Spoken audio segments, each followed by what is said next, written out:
Mexico is feeling the wrath of a powerful drug cartel after an army operation resulted in the death of its leader. Known as El Mencho, he was one of the most wanted men in both Mexico and the United States. His killing has sparked violence across the country, resulting in dozens of deaths, including several Mexican National Guard troops. They finally found him. The most wanted drug lord on earth, a man two governments spent a decade trying to locate, was sleeping in the mountains of Mexico. $15 million on his head. Fewer than 3 photographs in existence. An empire worth billions. By sunrise, he was bleeding out in a military aircraft.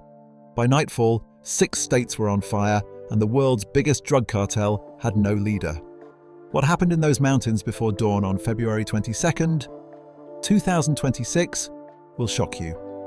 This is the last 24 hours of El Mencho's life. So I think they've already started, which was interesting. Not so much in the news was the fact that they killed El Mencho's number 2 man, who was in charge of logistics and finance. That's why, even though it was a very dramatic show of force, by today, everything's pretty back to normal in Mexico now. Before the sun came up on the morning of Sunday, February 22nd, 2026, the mountains of southern Jalisco were quiet. That kind of quiet that belongs to the hours before dawn, when the roads are empty and the villages are dark, and the only things moving in the Sierra are animals and men with a reason to stay hidden. It was cold at that altitude. Pine forests, rock faces, unpaved tracks cutting between the hills. The kind of terrain that swallows people whole, if they know how to use it. And for well over a decade, one man had known exactly how to use it. His name was Nemesio Ruben Oseguera Cervantes. Most people who had heard of him knew him by a different name. Mencho, or El Mencho, as the press and the intelligence files tended to write it. He was 59 years old. He had been the subject of one of the most intensive manhunts in the history of drug enforcement, pursued simultaneously by the United States Drug Enforcement Administration, the Mexican military, Interpol, and the intelligence services of multiple governments. The DEA had placed a bounty of $15 million on his head, one of the largest rewards ever offered in the history of American law enforcement for a living individual. The CIA had, according to reporting by Reuters, been conducting drone surveillance flights over Mexican territory specifically to track the movements of cartel networks, and Oseguera Cervantes sat at the very top of the list of people those flights were meant to find. None of it had worked, not for years. What made him so difficult to locate was not simply that he was careful, though he was. It was that he had made invisibility the foundation of his entire existence. While other cartel figures cultivated notoriety, gave interviews, commissioned songs about themselves, and treated their own names as a form of protection through fame, Oseguera Cervantes moved in the opposite direction entirely. He gave no interviews. He made no public appearances. He left behind almost no photographic record of himself. In the course of more than a decade as the most wanted man in the Western Hemisphere, fewer than 3 confirmed images of him were ever verified by investigators. All of them were old. All of them were low quality.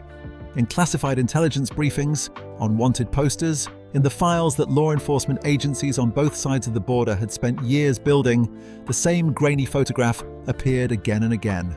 A face that nobody could find because the man behind it had made absolutely certain nobody would. He communicated through intermediaries and through audio recordings that occasionally surfaced publicly. Threats, usually. Messages delivered to rivals from a voice attached to a face that almost no living person in any official capacity had ever seen in person. He moved constantly through the mountain ranges of Jalisco, Michoacán, Colima, and Nayarit, never staying in a single location for any length of time. Around him at all times were 2 distinct security rings. An inner circle made up of former military personnel and trained mercenaries who functioned as a close protection unit. An outer ring of lookouts positioned along the mountain roads, monitoring every vehicle and every person who moved within a certain radius of wherever he happened to be sleeping that night. The system had held for years. Governments had come and gone. Operations had been launched and abandoned. And Oseguera Cervantes had remained a ghost, present everywhere his organization operated and nowhere anyone could put their hands on him. The organization he had built was called the Jalisco New Generation Cartel, known widely by its Spanish initials, CJNG. By the time of his final morning in those mountains, the DEA had assessed that CJNG was responsible for moving at least 1/3 of all illegal drugs entering the United States. The cartel had an operational presence in all 50 American states and in more than 40 countries worldwide. The Mexican government had estimated the organization's total assets at $50 billion. In February 2025, the Trump administration had formally designated CJNG as a foreign terrorist organization, placing it in a legal category alongside groups more commonly associated with political violence than drug trafficking. The man at the head of all of that had started with nothing, a village in the mountains of Michoacán, with no electricity and no paved roads. An education that ended before he reached secondary school. Years of agricultural work in the fields before he left Mexico for California as a young man, without documents and without a plan. A series of arrests in San Francisco in the late 1980s and early 1990s. A federal conviction, 3 years served in a federal prison in West Texas, deportation back to Mexico at the age of 31. A biography that read, for most of its early chapters, like the biography of a man who would amount to very little. What he became instead was a subject of ongoing discussion among organized crime researchers, intelligence analysts, law enforcement professionals, and journalists for the better part of 2 decades. By the morning of February the 22nd, 2026, the walls had been closing in for some time, not because any single breakthrough had given investigators what they needed, but because the structure around him had been systematically taken apart over the preceding months. Family members arrested. Brothers extradited. His son was sentenced to life in a United States federal court. The people who had helped him stay hidden, who had managed his money and knew his movements and kept his secrets, had been removed from the board one by one. He was, by that point, described in intelligence assessments as isolated. He was also seriously ill, having suffered from kidney failure for several years, a condition that required ongoing medical treatment and created the kind of routine that careful surveillance could eventually map and exploit. What happened next in the hours before dawn in the mountains above a small colonial town called Talpa de Allende, roughly 2 hours southwest of Guadalajara, was the culmination of months of preparation and years of pursuit. Mexican Army Special Forces, operating with support from the Mexican Air Force and with intelligence assistance from the United States, moved into position around a compound in the Talpa area. The official objective, as stated by Mexico's Ministry of Defense in the aftermath, was to capture Oseguera Cervantes alive. They wanted him breathing, in custody, and moved through the federal justice system. By sunrise, he was wounded and in a military aircraft somewhere above the highlands. By nightfall, 6 Mexican states were on fire. This is the story of those final 24 hours and of the 33 years of choices, crimes, violence, and evasion that made them inevitable. Nemesio Ruben Oseguera Cervantes was born on the 17th of July, 1966, in a village deep in the mountains of Michoacán, in the region Mexicans call Tierra Caliente, the Hot Land. It is a part of Mexico that does not appear on most tourist maps and rarely appears in any context other than the ones involving poverty or organized crime. There was no electricity where he grew up, no paved roads. The nearest town of any size was a journey rather than a short trip. It was the kind of place where the options available to a young man were determined almost entirely by geography and by what his family could afford, which in the case of the Oseguera Cervantes household was very little. He was one of 6 brothers. His father was not wealthy. His mother was not wealthy. Nobody around them was wealthy. What the region produced, reliably and in quantity, were avocados and the conditions that make organized crime attractive to people who have no other viable path forward. He left school before completing the 5th grade. By the time children in other parts of Mexico were progressing through their education, he was working in the fields, picking avocados under the Michoacán sun, alongside his brothers and the other families who scratched a living from the land in that part of the Sierra. It was physical, low-paid, seasonal work with no particular future attached to it. He was not yet a teenager when he began doing it. He would not be doing it for long. Before he was 20 years old, he left. He crossed the border into the United States without documentation, without legal permission, and without a clear plan for what came next. This was not an unusual thing to do. Hundreds of thousands of Mexican men and women made the same crossing every year during that period, drawn northward by the possibility of work and wages that simply did not exist in places like Tierra Caliente. What was waiting on the other side of that border for most of them was hard labor, low wages, and a precarious legal existence that could end at any moment with a knock on the door. Oseguera Cervantes ended up in California and eventually in San Francisco, and the life he built there in the years that followed was not the life of a man moving toward anything stable. In 1986, he was picked up by San Francisco police. He was a teenager or barely past it. The charges were possession of stolen property and carrying a loaded firearm. The booking photograph from that arrest, one of the very few images of him that would ever exist in any official record, showed a young man who looked younger than his age, not threatening, not significant. Just another undocumented migrant caught doing something he should not have been doing. He was deported back to Mexico. He came back. In 1989, he was arrested again. This time the charge was narcotics related. He was deported again. He came back again. There is a pattern here that is worth pausing on because it tells you something about the calculation a young man in his position was making.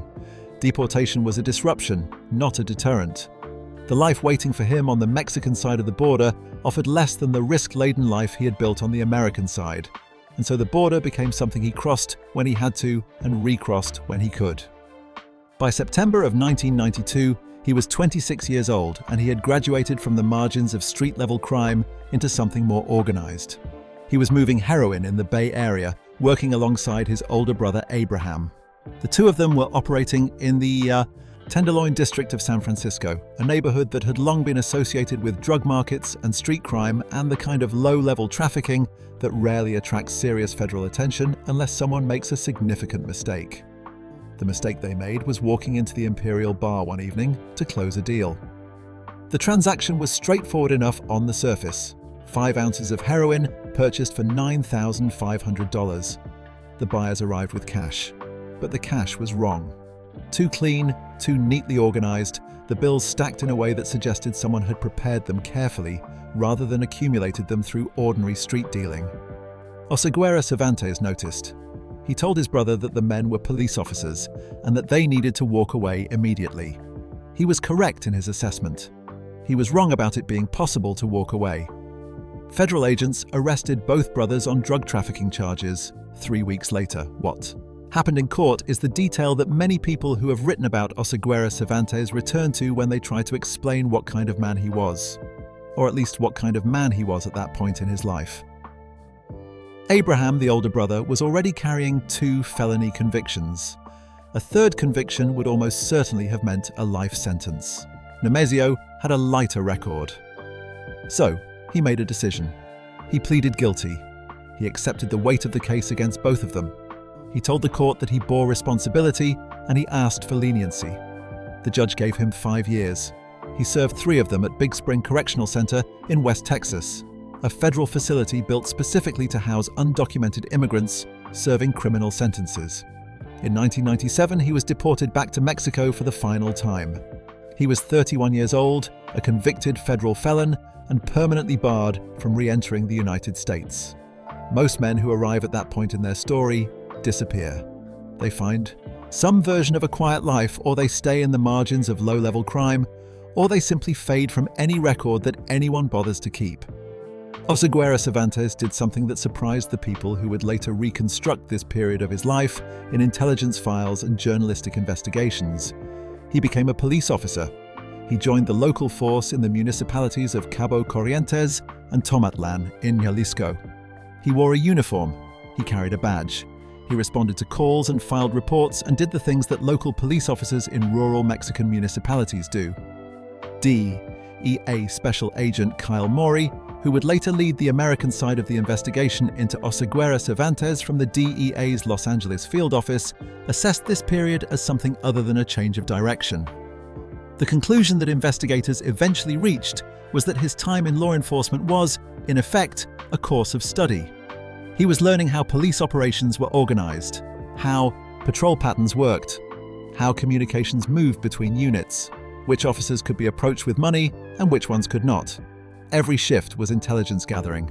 Every colleague was a source of information about the mechanisms he would later need to evade and corrupt. He left the force and moved into the Millennium Cartel as an enforcer, a role known in that world as a sicario. The Millennium Cartel was at that time one of the significant criminal organizations operating in Western Mexico, and his entry into it gave him a structure within which to develop. Then, in 2010, the structure fractured. The Sinaloa cartel's top figure in the region, Nacho Coronel, was killed by the Mexican military. The Millennium Cartel's leader, Oscar Valencia, was arrested.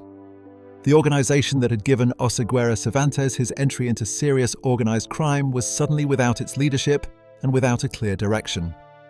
He did not fracture with it. Instead, he made a series of decisions that would define the next 15 years. He formed an alliance with his wife's family, the Gonzalez Valencia Network, a money laundering operation that gave him the financial infrastructure he needed. He declared war on the Sinaloa cartel, the dominant force in Mexican organized crime, a move that most observers at the time considered reckless given Sinaloa's size and reach. And he founded a new organization built on the ruins of the one he had come from, with a structure deliberately designed to be harder to dismantle than anything that had come before it. He named it the Jalisco New Generation Cartel, CJNG. Within a decade, it had active operations in all 50 American states and in more than 40 countries. The DEA would eventually assess that the organization was responsible for at least 1/3 of all drugs entering the United States. Its revenue made it economically comparable to a mid-sized nation. The Mexican government placed its total assets at $50 billion. The avocado picker from Michoacán, who had left school before learning to read properly, who had been deported from the United States multiple times, who had served 3 years in a federal prison in West Texas for protecting his brother, had constructed one of the most powerful criminal organizations in the history of the Western Hemisphere. And for years, despite everything that the DEA, the CIA, the Mexican military, and Interpol could bring to bear against him, nobody could find him. There is a meaningful difference between a criminal who is famous and a criminal who is powerful, and Oseguera Cervantes understood that difference better than almost anyone who had ever operated at his level. The men who came before him, the figures whose names filled newspapers and whose faces appeared on the covers of magazines, had often treated their own notoriety as a form of armor. Joaquin El Chapo Guzman gave a lengthy interview to the American actor Sean Penn in a jungle safe house. He had corridos written about him, the traditional Mexican ballads that celebrate outlaw figures, and he embraced the mythology that grew around his name. His fame was, in a certain sense, his brand. It told rivals what they were dealing with and told the public a story about who he was. Oseguera Cervantes wanted none of that. His strategy was the opposite in almost every respect. No interviews, no photographs taken willingly, no public statements, no appearances at events where cameras might be present. In over a decade as the most wanted man in the Western Hemisphere, fewer than 3 confirmed images of him were ever verified by any intelligence agency or news organization. All of them were old. All of them were grainy and low resolution. The kind of images that tell you a face existed without telling you much about what it looks like today. The only time the wider public ever heard his voice was through audio recordings that leaked from time to time, usually messages sent to rivals, threats delivered in expletive-filled language from a man whose face the recipients had likely never seen either. Edgardo Buscalia, an organized crime researcher at Columbia University who has spent years studying the structure and political reach of Mexican cartels, described the Jalisco New Generation Cartel as one of the most significant buyers of politicians and political campaigns in the country, an organization that had built an enormous social base through the strategic distribution of money and influence. Power without visibility was the operating principle. Reach everywhere, presence nowhere that could be photographed or confirmed. This was not an accident of personality. It was a deliberate and carefully maintained operational posture that had kept him alive and free for years, while governments with considerable resources worked to find him. His physical movements reflected the same logic. He rotated constantly between the mountain ranges of Jalisco, Michoacán, Colima, and Nayarit, regions where the terrain is difficult, the roads are limited, and the local population has historically had reasons to be cautious about cooperating with authorities. He did not sleep in the same location for any extended period. Around him at all times was a layered security apparatus. An inner circle of former military personnel, trained in the kind of close protection work that professional soldiers understand, formed the ring closest to him.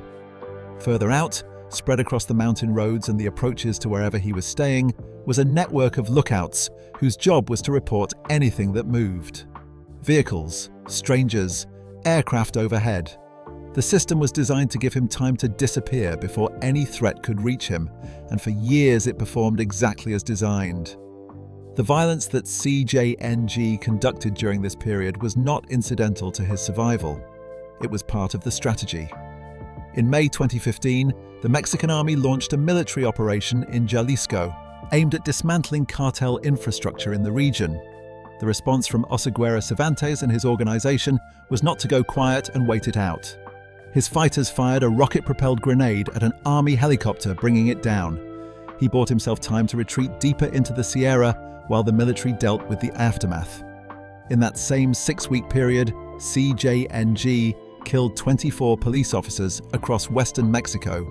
This was not simply the byproduct of armed confrontation. It was a message, delivered with deliberate brutality, about the cost of coming after him.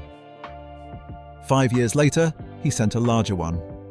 On the morning of June 26, 2020, a convoy of CJNG gunmen ambushed Omar Garcia Harfuch, the chief of police of Mexico City, on Reforma Avenue, one of the most prominent and heavily trafficked boulevards in Latin America. The attack involved grenades and high-powered rifles. Garcia Harfuch was struck by 3 bullets. 2 of his bodyguards were killed, as was a civilian bystander who happened to be in the wrong place.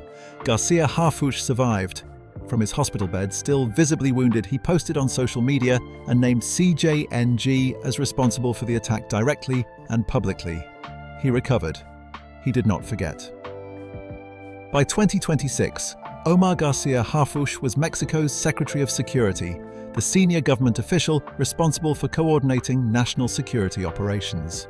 The man that Oseguera Cervantes had tried to kill on a Mexico City boulevard 6 years earlier was now the man sitting at the center of the operation designed to end his life or put him in custody. When the news broke on the morning of February the 22nd, 2026, Garcia Harfuch opened his phone and posted 4 words on the platform formerly known as Twitter. Our recognition of the Mexican Army and Air Force. No press conference, no extended statement, no visible emotion. Just 4 words from a man who had spent 6 years waiting for that morning to arrive. While Oseguera Cervantes was accumulating enemies at the highest levels of the Mexican government, his body was presenting a different kind of problem. As early as 2019, Mexican intelligence had confirmed that he was suffering from serious kidney failure. Kidney disease at the severity level he was reportedly experiencing does not allow for casual management. It requires dialysis, ongoing medication, regular monitoring by medical professionals, and access to equipment that cannot simply be kept in a backpack and carried through the mountains. It demands a degree of routine and infrastructure that is difficult to maintain quietly in remote terrain, and routine is precisely what intelligence agencies are trained to identify and exploit. His solution was to build a private medical facility, deep inside CJNG-controlled territory in the remote village of Huejuquilla El Alto, in the municipality of a region far from any significant population center. He constructed what amounted to a personal hospital. The facility was built for his use and maintained by people within his organization. As recently as February 2025, Mexico's Secretary of Security publicly confirmed that the kidney disease was ongoing and that the medical needs it created remained a significant factor in how investigators were thinking about finding him. The question that intelligence analysts had been working with for some time was a straightforward one. Kidney treatment creates a schedule. A schedule creates patterns. Patterns, if you watch long enough and carefully enough, can be tracked. Whether the medical situation was ultimately what led investigators to his location on the morning of February the 22nd has never been officially confirmed. But it was the thread that those agencies had been pulling for years. While his health was deteriorating, the network around him was being systematically dismantled. In the 15 months before his death, the people closest to him disappeared from the board, one after another. In November 2024, his son-in-law, known as El Gaucho, was arrested in Riverside, California. This was a man that Oseguera Cervantes had personally helped to fake his own death in order to protect from law enforcement.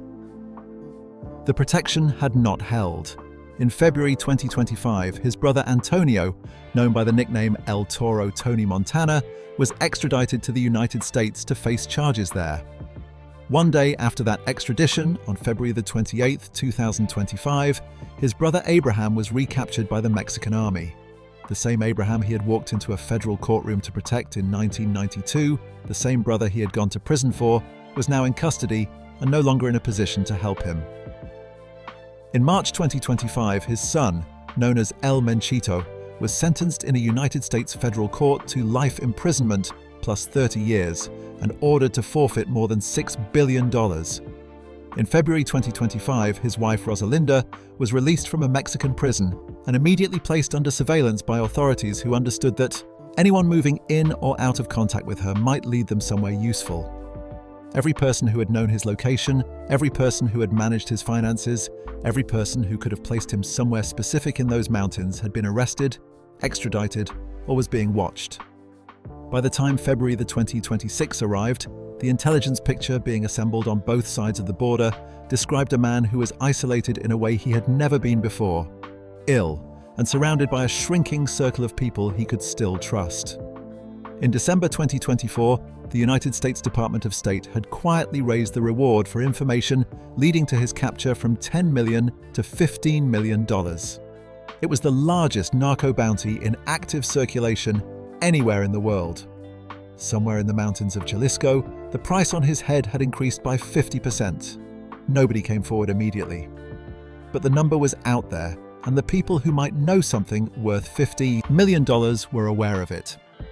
In January 2026, Washington announced the formal establishment of a joint interagency task force with a specific counter-cartel mandate, a unit led by United States military intelligence with the operational objective of mapping cartel networks on both sides of the border and targeting their leadership. Oseguera Cervantes was at the top of the list. According to reporting by Reuters, the CIA had been conducting covert drone flights over Mexican territory, feeding real-time intelligence on cartel movements directly to Mexican military forces. A former United States official told Reuters that American agencies had compiled what is known in intelligence practice as a target package for Oseguera Cervantes, a comprehensive dossier drawing together law enforcement intelligence, signals intelligence, and human intelligence gathered from sources on the ground, and had handed it directly to the Mexican government. Mexico's president, Claudia Sheinbaum, was in a difficult position. Throughout her political career, she had consistently and publicly criticized what is known as the kingpin strategy, the doctrine of targeting and eliminating the senior leadership of criminal organizations as the primary tool for reducing cartel power. Her argument, which is shared by a significant number of academics and security analysts, was grounded in the observable history of Mexican organized crime. Removing the leader of a cartel does not destroy the cartel. It fragments it. And a fragmented cartel does not produce peace. It produces a war of succession with multiple factions fighting for control of the territory and infrastructure the dead or imprisoned leader left behind. She had made this argument publicly before taking office. She had built her security philosophy around it. Chasing individual names, in her view, was political theater rather than effective policy. But the Trump administration was applying pressure that was difficult to absorb. Tariff, threats, diplomatic ultimatums, military posturing along the border. The political demand from Washington was for visible, concrete results on drug trafficking, and there was no result more visible or more concrete than the capture or elimination of the single most wanted drug trafficker on Earth. Oseguera Cervantes had become political currency, the trophy that would demonstrate to Washington that Mexico was serious. The trap, as multiple analysts would later describe it, had been set by forces larger than any single government's preference. The operation was authorized at the highest levels of both governments. By the evening of February the 21st, 2026, Mexican Army Special Forces had confirmed intelligence, placing him in the area around Talpa de Allende, a small mountain town in southern Jalisco. Soldiers were moving into position before midnight. The net that had been closing for years was, at last, about to pull shut.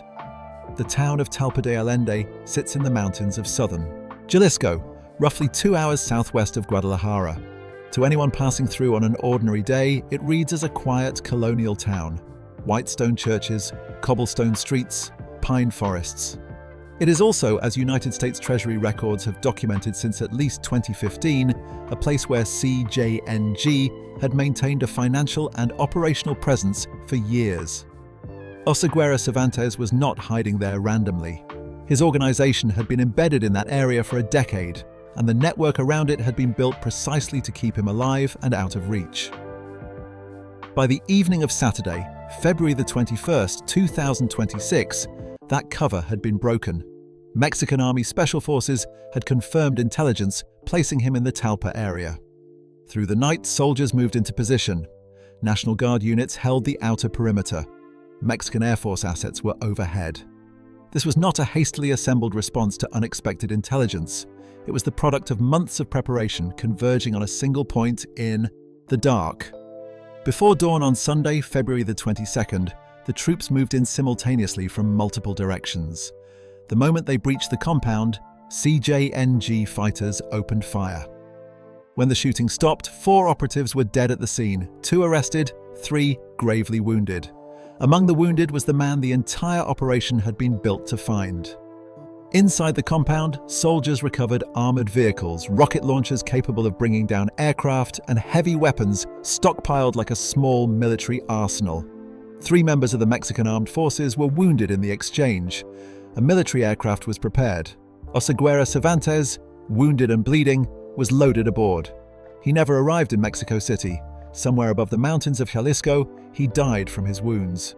The man who had spent over a decade evading every government on earth died in the air, in the custody of the army he had spent years humiliating. In Mexico City, Omar Garcia Harfuch, the Secretary of Security, who had taken 3 bullets from a CJNG ambush 6 years earlier, posted 4 words on social media. Our recognition of the Mexican Army and Air Force. No speech, no photograph. Just 4 words and 6 years of waiting behind them. Then Mexico started burning. Within hours, CJNG activated coordinated violence across 6 states. Highway blockades, burning vehicles, a prison riot, gunmen entering Guadalajara's international airport. A city of 5 million people scheduled to host FIFA World Cup matches in June went silent in the afternoon. The president, who had spent years arguing that killing cartel leaders only produced more violence, watched her own warning play out in real time on every screen in the country. CJNG survives. Analysts agree on that much. The organization is too decentralized, too global, and too deeply embedded to stop existing because its founder is dead. What follows is a war over everything he built. He started with nothing. A village with no roads, a 5th grade, education, avocado fields. He built an empire that stretched across 40 countries. In the mountains of Jalisco, before the sun came up on a Sunday morning in February, it ended the way it always ends, in a firefight he could not escape.